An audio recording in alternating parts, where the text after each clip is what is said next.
Sialkot police کا خونی کھیل پتنگ بازی کے خلاف کریک ڈاؤن 4000 پتنگیں برآمد کر کے ملزمان کے خلاف کائٹ فلائنگ ایکٹ کے تحت مقدمہ درج۔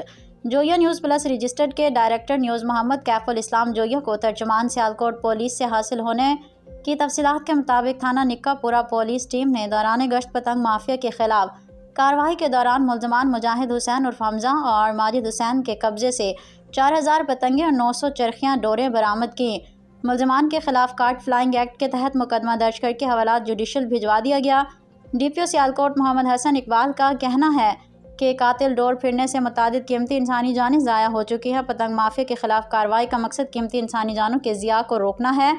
کریک ڈاؤن میں شامل پولیس افسران اور جوانوں کو تعریفی سرٹیفکیٹ اور نقد انعام دینے کا اعلان کیا۔